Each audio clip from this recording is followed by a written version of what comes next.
नमस्कार, आप देख रहे हैं न्यूज 18 बिहार झारखंड और मैं आपके साथ लक्ष्मी। दिल्ली के पूर्व सीएम अरविंद केजरीवाल के बयान पर राजनीति गरमाई हुई है। अरविंद केजरीवाल ने यूपी और बिहार के लोगों को फर्जी वोटर कहा है। दरअसल अरविंद केजरीवाल ने चुनाव आयोग से मिलकर बीजेपी की शिकायत की है। केजरीवाल ने बीजेपी पर आरोप लगाते हुए कहा है कि यूपी और बिहार से फर्जी वोटर लाए जा रहे हैं।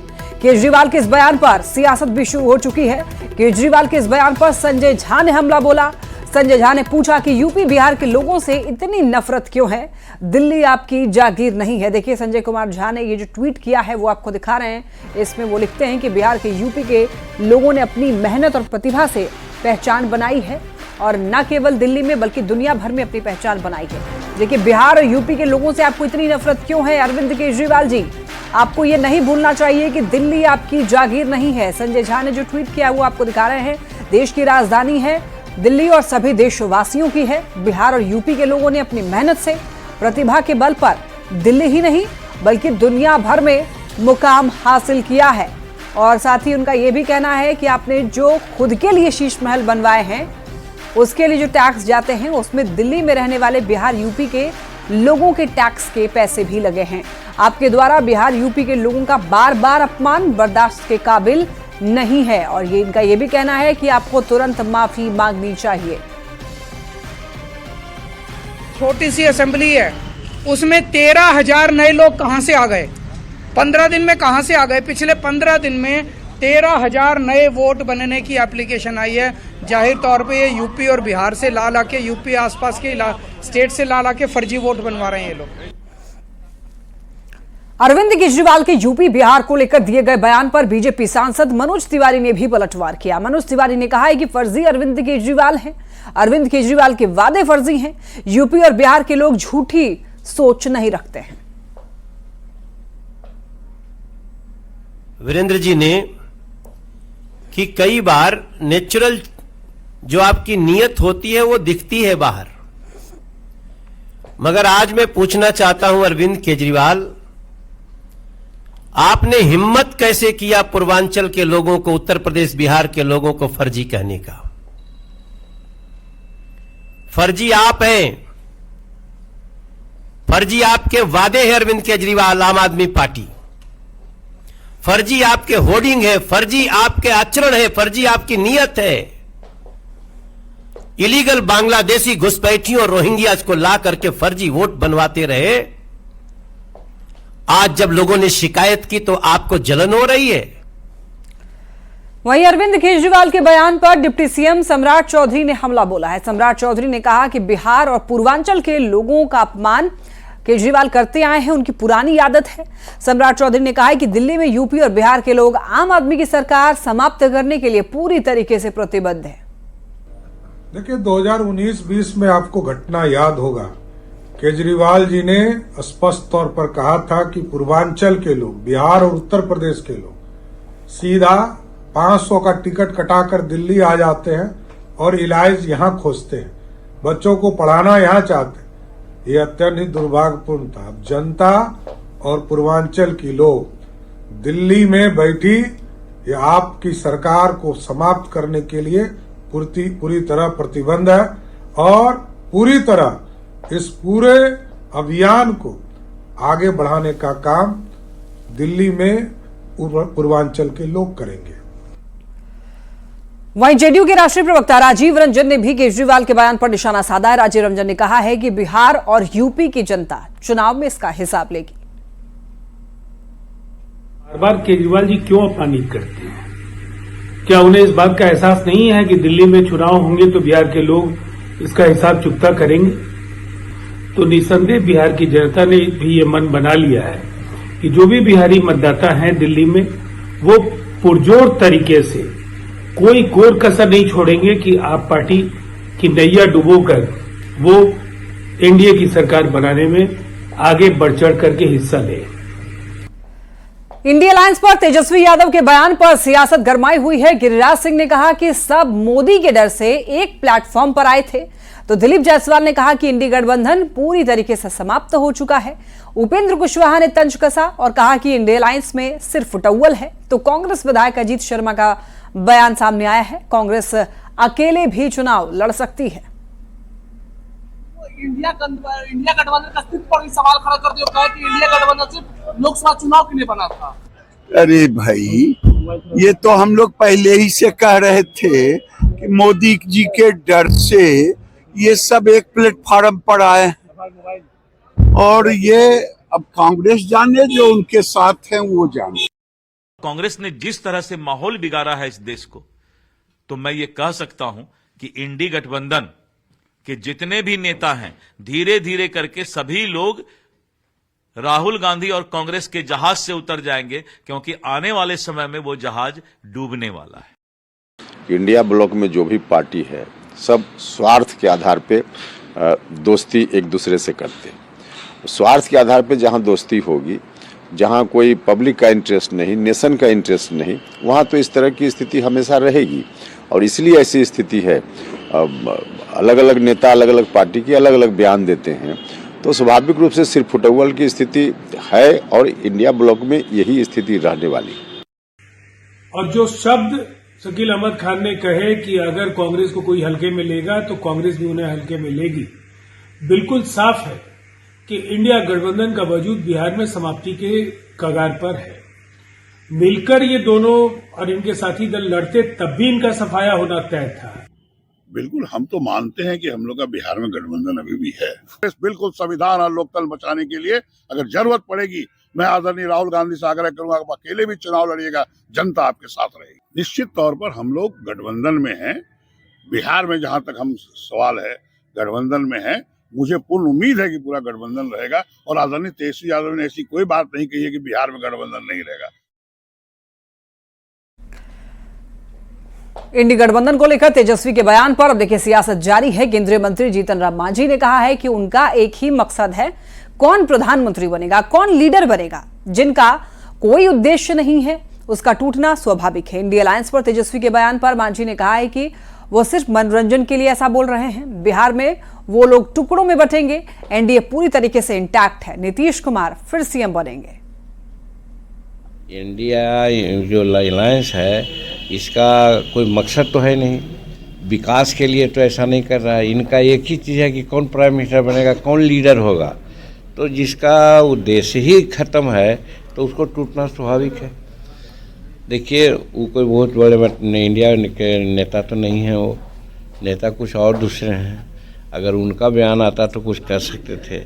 ये अपने मनोरंजन के लिए इस प्रकार की बात बोल रहे हैं। उनका देखिएगा कि यहाँ पर भी वो 3-4 टुकड़े में बटेंगे। एनडीए इंटैक्ट है और हम समझते हैं 2/3 मेजोरिटी के साथ एनडीए की सरकार बनेगी और नीतीश कुमार पुनः मुख्यमंत्री बनेंगे। वैशाली के लालगंज में केंद्रीय मंत्री चिराग पासवान ने इंडिया अलायंस को लेकर के बड़ा हमला बोला है। चिराग पासवान ने कहा कि इंडिया अलायंस को भानुमति का कुनबा बताया। देखिए, चिराग ने कहा कि इंडिया अलायंस भानुमति के कुनबे की तरह है, जिसमें कहीं का ईंट और कहीं का रोड़ा लगा है। नेतृत्व की लालसा रखने वाले कांग्रेस को ही उसके घटक दलों ने नकार दिया है। तो वहीं चिराग बीपीएससी अभ्यर्थियों पर लाठीचार्ज को गलत बताया। चिराग ने कहा है कि वो छात्रों के साथ मजबूती से खड़े हैं। जिस तरीके से इंडिया गठबंधन के भीतर ही मतभेद उठने लगे हैं, कभी उसके नेतृत्व को लेकर, कभी एक दूसरे के समर्थन को लेकर। दिल्ली में अभी चुनाव हो रहे हैं, ना के बराबर इंडिया अलायंस का कोई घटक दल कांग्रेस का समर्थन कर रहा है। तो जो नेतृत्व करने की लालसा रख रही थी कांग्रेस, उसी को जब नकार दिया गया, तो ऐसे में देखिए, पहले भी हम इस बात को कह चुके हैं कि इस तरीके के गठबंधन भानुमति के कुनबे की तरह होते हैं, कहीं की ईंट कहीं का रोड़ा। ये बनने से पहले ही बिखर जाते हैं। छात्रों के साथ हम लोग पूरी मजबूती से खड़े हैं। किसी के साथ कोई अन्याय ना हो, इसका मैं, हमारी सरकार इस बात को सुनिश्चित करने का हर संभव कार्य और प्रयास कर रही है। युवा चेतना के संयोजक रोहित कुमार सिंह ने नेता प्रतिपक्ष तेजस्वी यादव पर हमला बोला है। रोहित कुमार सिंह ने कहा कि आने वाले विधानसभा चुनाव में आरजेडी और इंडिया अलायंस का सूपड़ा साफ हो जाएगा। गुलीमाल ही रहेगा, उसको राज्य की जनता गौतम बुद्ध के रूप में कभी स्वीकार नहीं कर सकती है। आने वाले बिहार विधानसभा के चुनाव में बिहार की सम्मानित जनता, राष्ट्रीय जनता दल, लालू प्रसाद यादव जी के विचारधारा, कांग्रेस पार्टी और इंडी गठबंधन को नमस्ते करने जा रही है। ये तय हो चुका है। आप राघोपुर से स्वयं चुनाव हार जाएंगे, आपका गठबंधन बुरी तरह से पराजित हो जाएगा, कांग्रेस पार्टी का सुपड़ा साफ हो जाएगा। न्यूज 18 इंडिया से एक्सक्लूसिव बातचीत में विदेश मंत्री एस जयशंकर ने एक बड़ा बयान दिया। एस जयशंकर ने कहा कि मोदी सरकार के लिए पूर्वोदय मिशन अहम है।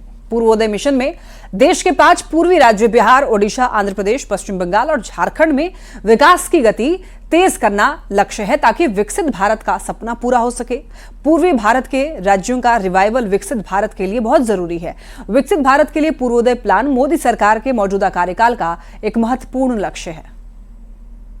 तो मैं बिल्कुल आपसे सहमत हूं कि मुझे लगता है कि इस कार्यकाल में अगर आप देखेंगे कि मोदी सरकार की कोई भी मैं कहूँगा महत्वपूर्ण लक्ष्य है, वो पूर्वोदय मिशन पूर्वोदय है।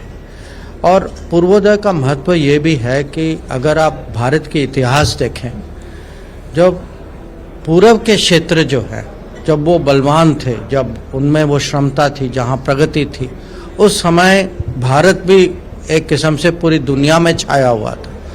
तो हमें जो है क्योंकि इतिहास जो है इनके साथ इतिहास का प्रभाव, खासकर जो गुलामी के समय जो था, पूर्वोदय ये पूर्वी क्षेत्रों में इसका बहुत ही नकारात्मक प्रभाव हुआ। तो अभी जो है पूर्वोदय जो एक किस्म से ईस्ट का रिवाइवल जो है, ये हमारे लिए विकसित भारत का एक बहुत बड़ा भाग है। एक खबर पटना से, बेऊर जेल में प्रशासन ने छापा मारा है। बता दें आपको, सदर एसडीएम के साथ में कई अधिकारी मौजूद रहे। तो बेऊर जेल में प्रशासन ने रेड किया है। कई डीएसपी और थानाध्यक्ष रेड में शामिल रहे। इनपुट के आधार पर रेड किया गया है। तो ये खबर पटना से, बेऊर जेल में छापेमारी की खबर मिल रही है। कई डीएसपी और थानाध्यक्ष रेड में शामिल रहे। बता दें आपको, सदर एसडीएम के साथ साथ कई अधिकारी भी मौजूद रहे और कहा जा रहा है कि इनपुट मिली थी और इनपुट के आधार पर ही रेड किया गया। देखिए तस्वीरें आपको दिखा रहे हैं। यहाँ पर कई अधिकारी बाहर खड़े हुए दिखाई दे रहे हैं और अंदर भी कई अधिकारी पहुंचे और जेल में छापा मारा।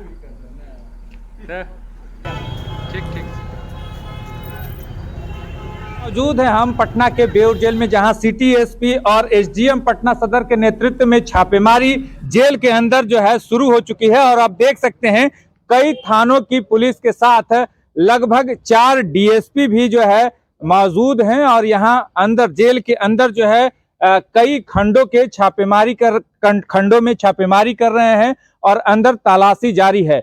ये पटना में बढ़ते क्राइम को लेकर के ये छापेमारी की जा रही है। और हाल ही के दिनों में पटना में कई क्राइम हुए हैं, उसको लेकर के उसके खुलासे को लेकर के साथ ही और भी कई अपराधी जो फरार हैं उसको लेकर के ये छापेमारी की जा रही है। और आप देख सकते हैं जो आगे जो कई गाड़ियां लगी हुई हैं, ये थानों के साथ साथ जो है कई एसडीपीओ की गाड़ी है, साथ ही सिटी एसपी की गाड़ी है। और बेऊर जेल के अंदर सभी पूरी टीम जो है मौजूद है। और कई थानों की पुलिस बाहर भी, आप गाड़ियों को देखकर ये अंदाजा लगा सकते हैं कि काफी संख्या में अंदर जो है छापेमारी करने के लिए पटना पुलिस की टीम पहुंची है, वो लगातार छापेमारी कर रही है। और देखना ये होगा कि अंदर से क्या क्या निकल कर सामने आता है। बेऊर से न्यूज़ 18 के लिए मर्जी शर्मा। ये पटना से खबर, पीएमसीएच हॉस्टल में आगजनी का मामला। और देखिए मामले में 2 अलग अलग एफआईआर दर्ज हुए हैं। चाणक्य हॉस्टल में आग लगी थी। कमरा नंबर G42 से कई सबूत मिले। नीट और एमबीबीएस परीक्षा में धांधली के सबूत मिले हैं। 10 लाख के जले हुए नोट और एडमिट कार्ड भी बरामद किए गए हैं। ओएमआर शीट मिलने के बाद में मामले की जांच जारी है। देखिए पहला केस, एक यूनिवर्सिटी की ओएमआर शीट और अलग अलग मेडिकल कॉलेजों की आंतरिक परीक्षा से जुड़े हुए एडमिट कार्ड और अन्य दस्तावेजों को लेकर दर्ज किया गया है। जबकि वहीं से शराब मिलने को लेकर के भी अलग से एक और एफआईआर दर्ज की गई है। तो चाणक्य हॉस्टल का ये मामला बताया जा रहा है, जहां पर परीक्षा में धांधली के कई सबूत मिले हैं। नीट और एमबीबीएस परीक्षा में धांधली का ये मामला, कई डॉक्यूमेंट्स मिले हैं, ओएमआर शीट भी मिली है, कई लोगों के एडमिट कार्ड बरामद किए गए हैं। वहीं जले हुए नोट 10 लाख के बरामद किए गए हैं। पटना से बड़ी खबर, बिहार में 500 के जाली नोट का इस्तेमाल हो रहा है। देखिए बिहार के बाजार में 500 के जाली नोट, बिहार के बाजार में जाली नोट को खपाया जा रहा है। तो बिहार पुलिस मुख्यालय मामले में देखिए अब सख्त हो चुकी है। सीआईडी, आईजी का सभी जिलों के डीएम और एसपी को पत्र भेजा गया। सतर्कता और आवश्यक कार्रवाई के भी निर्देश दिए गए हैं। कार्रवाई की जानकारी PHQ को देने के निर्देश हैं। सभी लोगों को 500 के नोट को अब ध्यान से देखना होगा। जाली नोट पर लिखा है reserve bank of India. Reserve bank of India की जगह पर रिजर्व बैंक ऑफ इंडिया, देखिए किस तरीके से लिखा हुआ है वो आप देख सकते हैं। जाली नोट पर रिजर्व में ई की जगह ए लिखा हुआ है। तो इस तरीके से आप समझ सकते हैं कि किस तरीके से जाली नोट जो है वो खपाया जा रहा है मार्केट में। तो रिजर्व बैंक ऑफ इंडिया की जगह पर यहाँ पर देखिए रिजर्व बैंक ऑफ इंडिया आपको देखने को मिलेगा।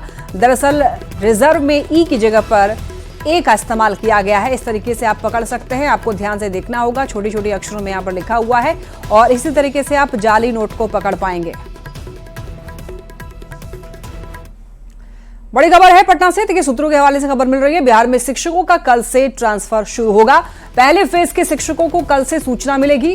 कैंसर पीड़ित शिक्षकों का सबसे पहले लिस्ट जारी होगा और कल शाम तक ई शिक्षा कोष पर सूचना मिल जाएगी और इसके बाद स्पेशल कैटेगरी में ही हृदय रोगी, किडनी रोगी, दिव्यांग और विडो को भी सूचना मिलेगी। तो देखिए फेज वाइज दरअसल शिक्षकों का ट्रांसफर होना है। एक साथ विशिष्ट शिक्षक, पुराने और नए BPSC शिक्षकों का ट्रांसफर हो रहा है। तो 10 ऑप्शन में रिक्तियों के आधार पर पोस्टिंग की जा रही है। शिक्षा विभाग में बारी बारी से सभी आवेदन की स्क्रूटनी होगी और देखिए कुल 1,90,000 आवेदन प्राप्त हुए हैं। ऐच्छिक स्थानांतरण का शिक्षकों को लाभ मिलेगा। देर रात तक शिक्षा विभाग कार्यालय में ट्रांसफर पर काम होता रहा। तो आपको बता दें ये खबर मिल रही है सूत्रों के हवाले से, दरअसल ये खबर है और कल शाम तक जानकारी मिल जाएगी। बड़ी खबर राजधानी पटना से, जहां पर उत्पाद विभाग की टीम ने बड़ी कार्रवाई की है। आपको बता दें कि नकली शराब की फैक्ट्री का भंडाफोड़ किया गया है।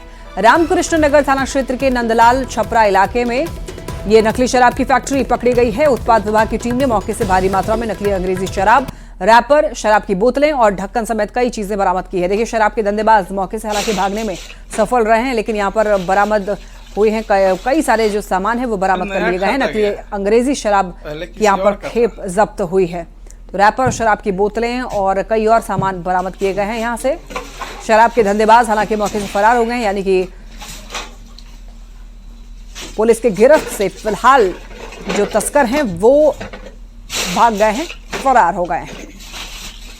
एक गुप्त सूचना के आधार पर की गई है। जैसा कि देख रहे हैं कि नकली शराब फैक्ट्री, नकली विदेशी शराब यहाँ बनाया जा रहा था। अभी तो कार्रवाई हो ही रही है। कितना रैपर, कितना ढक्कन, कितना बोतल या कितना स्प्रिट है अभी बताना मुश्किल है, लेकिन आप देख रहे हैं कि यहाँ पे हम लोग नकली शराब फैक्ट्री पकड़ने। कहाँ पे है ये? नंदलाल छपरा। मुजफ्फरपुर की बात कर लें तो यहां पर भी देखिए कई इलाकों में पुलिस ने शराब की बड़ी खेप जब्त की है। कांटी थाना क्षेत्र में ई रिक्शा से विदेशी शराब की कई बोतलें बरामद की गई।